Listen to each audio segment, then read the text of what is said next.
안녕하세요. 행운파파입니다. 여러분, 오늘 이야기는 뉴욕 맨하튼 리버티 스트리트 33번지에서 시작됩니다. 이곳 지하 25m 아래에는 전 세계에서 가장 단단하고 가장 거대한 금고 중 하나인 뉴욕 연방준비은행의 황금 창고가 있어요. 수만 개의 금괴가 쌓여 있는 이곳에 최근 아주 기묘한 풍경이 하나 포착됐습니다. 무려 100년 가까운 시간 동안 프랑스의 국기 아래 차곡차곡 쌓여있던 프랑스 전용 금고칸이 지금은 먼지 한 톨 남기지 않고 완전히 텅 비어버린 거예요. 프랑스가 그동안 미국에 맡겨뒀던 마지막 금 129톤을 단 1g도 남기지 않고 싹 비워서 프랑스 본국으로 가져가 버렸거든요. 말 그대로 완전한 손절이에요. 사실 국가가 금을 옮긴다는 건 단순히 이삿짐 싸듯 물건을 옮기는 수준의 이야기는 아니죠. 이건 지난 100년간 이어져 온 미국이라는 나라에 대한 신뢰, 그리고 달러 패권이라는 견고한 시스템에 프랑스가 아주 정중하지만 단호하게 이별 통보를 날린 셈입니다. 그렇다면 프랑스는 왜 하필 지금 이런 결정을 내린 걸까요? 아니, 그 전에 프랑스는 왜 자신들의 그 소중한 보물을 머나먼 타국 땅인 미국에 100년이라는 긴 세월 동안 맡겨야만 했던 건지 그 역사적 배경을 제대로 파악하지 못하면 이번 사건의 절반도 이해할 수 없으니까 우리는 시간을 잠시 뒤로 돌려 제2차 세계대전 포화가 가득했던 1940년대 유럽으로 가봐야 합니다. 당시 프랑스를 포함한 유럽 국가들은 나치 독일의 진격 앞에 국가 존립 위기를 맞이하고 있었어요. 만약 파리가 점령당하고 중앙은행 금고에 있던 수천 톤의 금이 적의 손에 넘어간다면 어떻게 될까요? 그건 단순히 돈을 잃는 문제가 아니라 국가의 재건 동력 자체가 영원히 사라지는 것을 의미합니다. 그래서 프랑스는 결단을 내렸죠. 자신들의 운명과도 같은 이 금괴들을 대서양 넘어 가장 안전한 땅이었던 미국 뉴욕으로 긴급하게 대피시키기로 한 겁니다. 하지만 전쟁이 끝난 뒤에도 상황은 크게 다르지 않았어요.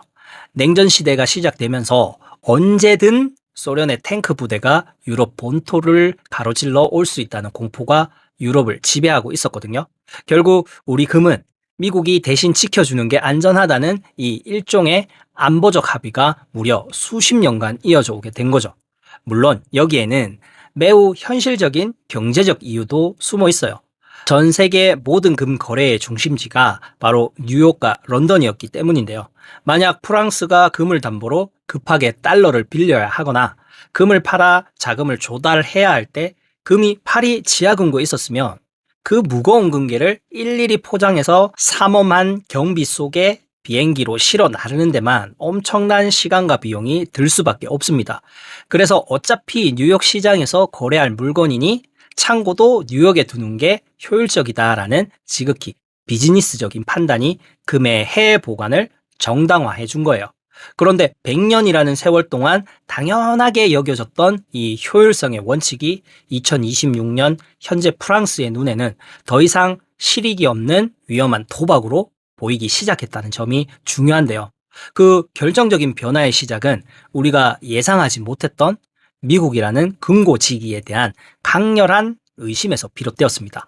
그 의심의 불씨를 당긴 건 단순한 변심이 아니라 국제 정세의 판도를 통째로 뒤흔든 러시아 자산 동결 사태였어요. 시간을 2022년으로 거슬러 올라가 보면 러시아가 우크라이나를 전격 침공하자마자 미국 주도의 서방 진영이 가장 먼저 빼든 칼이 바로 금융 제재였는데요. 당시 미국은 뉴욕과 유럽 등지에 보관되어 있던 러시아 중앙은행의 외화 자산 3천억 달러, 우리 돈으로 443조 원을 말 그대로 하루아침에 꽁꽁 얼려버렸습니다. 전쟁을 일으킨 대가라고는 하지만 국가의 최후 보루인 중앙은행의 돈줄을 타국이 강제로 묶어버릴 수 있다는 사실을 전 세계가 두 눈으로 똑똑히 목격하게 된 거죠. 이 전대미문의 사태는 미국의 우방이었던 프랑스에게조차 아주 서늘하고 근원적인 공포를 심어주기에 충분했습니다.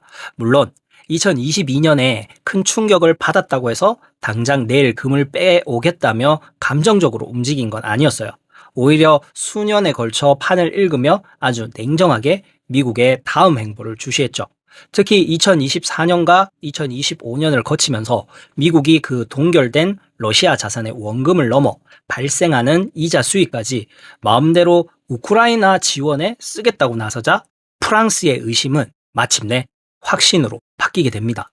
아, 미국은 이제 주인의 허락 없이도 남의 금고에 든 돈을 마음대로 빼서 쓸 수 있는 존재가 되었구나. 우리와 미국의 국익이 충돌하는 순간 뉴욕에 있는 우리 금 역시 언제든 인질로 잡힐 수 있다는 차가운 결론이 내려진 거죠. 여기에 최근 중동 리스크와 함께 트럼프 행정부의 압박이 거세지자 이 불안감은 마침내 폭발하고 맙니다. 지난 4월 3일 에마뉴엘 마크롱 프랑스 대통령은 공개적으로 아주 직설적인 발언을 내놓았죠. 유럽은 미국의 정책으로부터 독립성을 추구해야 하며 프랑스가 미국의 속국으로 전락하는 것을 피해야 한다고 선언한 겁니다. 미국의 정책 방향을 온전히 신뢰하기 어려워진 만큼 자산의 통제권을 가져오겠다는 계산인 거죠. 그리고 마침내 2025년 하반기 미국의 차기 대선 리스크로 불확실성이 극에 달하고 국제 금값이 역대 최고점을 향해 치솟기 시작하자 프랑스는 마치 기다렸다는 듯이 마지막 남은 129톤을 완벽하게 회수하기 위한 치밀한 행동에 돌입하게 되었는데요. 여기서 프랑스가 보여준 방식이 정말 기가 막힙니다. 수십 톤의 금괴를 비행기에 싣고 대서양을 건너는 위험하고 비싼 물리적 이동 대신 그들은 약 반년의 시간 동안 딱 26번의 클릭으로 장부상의 대이동을 끝내버렸거든요. 뉴욕의 금고에 있는 구형 금괴들을 현지에서 바로 매각하고 그 대금으로 즉시 유럽 시장에서 순도 99.5% 이상의 최신 표준 금괴를 새로 사들여 파리 지하로 채워 넣는 이른바 금수압이라는 매우 세련된 전술을 구사한 거예요.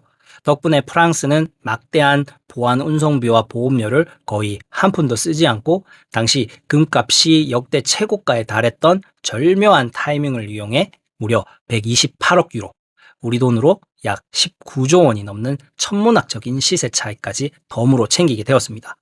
금은 금대로 안전한 내 안방으로 옮기고 나라 돈은 나라 돈대로 벌어들였으니 이보다 더 완벽하고 영리한 결별 방식은 없었을 겁니다. 물론 프랑스 중앙은행 총재는 이번 조치는 단지 금괴의 품질을 현대화하기 위한 운영상의 결정일 뿐이라며 정치적 해석에 선을 그었지만 그 말을 곧이곧대로 믿는 국제금융 전문가는 거의 없습니다. 사실 프랑스는 미국 주도의 질서가 흔들릴 때마다 가장 먼저 짐을 싸서 나갔던 아주 독특한 DNA를 가진 나라이기 때문인데요. 지금 마크롱 정부가 보여준 이 단호함은 이미 60년 전 전 세계를 경악하게 만들었던 한 전설적인 인물의 행보와 닮아 있습니다. 1965년 당시 프랑스의 샤를 드골 대통령은 미국이 베트남 전쟁 전비를 충당하기 위해 달러를 마구잡이로 찍어내는 모습을 지켜보며 달러의 가치가 붕괴될 것을 가장 먼저 직감했습니다.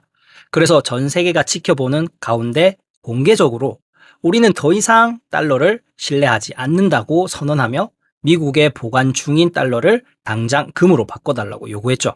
이건 단순한 엄포가 아니었어요. 드골은 진짜로 프랑스 해군의 군함을 미국 뉴욕 항구로 출항시켰고 수많은 금괴를 직접 배에 실어 파리로 가져오는 사상 초유의 작전을 결행했습니다.